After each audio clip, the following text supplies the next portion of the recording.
Changes to Rumble, Urgot, Cho'Gath, and the Tribunal, covered in this episode of the Patch Preview. Welcome, Summoners. I'm Freak and I'm here with Morello, lead champion designer. Together we'll be discussing some gameplay changes coming into the next update for League of Legends. While this video does not cover every single change, it will explain the thought process behind some of our decisions. Rumble seemingly came out of nowhere and was suddenly an overpowered champion. In this patch, we'll be lowering the damage amplification from the danger zone, as well as reducing the damage of Flame Spitter. What's the story here, Morello? We overbuffed Rumble on the Jace patch.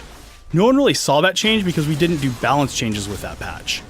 Basically, we did a bug fix that made Flame Spitter more reliable, so you'd get the full damage out of the spell more often. The damage on Flame Spitter was extremely high and was balanced for when it was broken. We're bringing the damage value to something that's much more reasonable for the way it behaves now. We really like the Danger Zone gameplay, but we had to re-evaluate the numbers on it. You'll still feel good for using Danger Zone effectively, but not 30% stronger good. Last patch, we gave Urgot a whole slew of nerfs aimed at his ability ranges and damage. This patch, we're reverting the damage change in Acid Hunter, meaning its base damage is going back up and the attack damage ratio is going back down. Why are we reverting this change? Our goal when balancing champions is to let them shine in their own special niche. Urgot's role is really tanky fighter range carry who assassinates other carries, and we didn't want to change that about him. And we just went too far with the last nerf on his Q.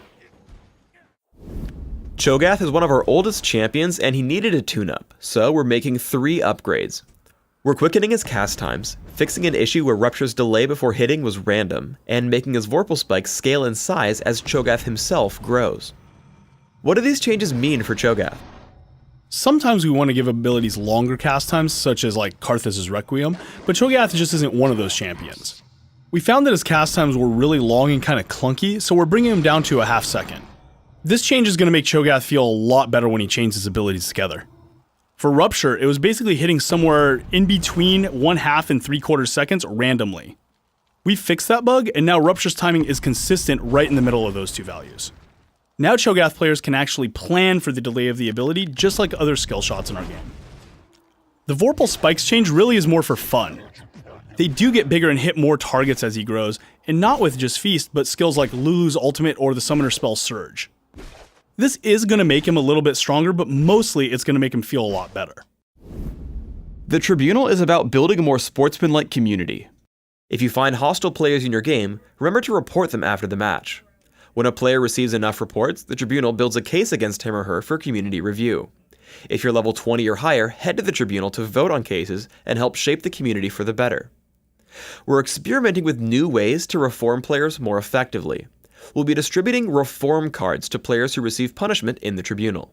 Players who get punished will get a link in their email that shows them the case that the community reviewed. This case will contain full chat logs and stats of the games so they can identify the behaviors they need to improve.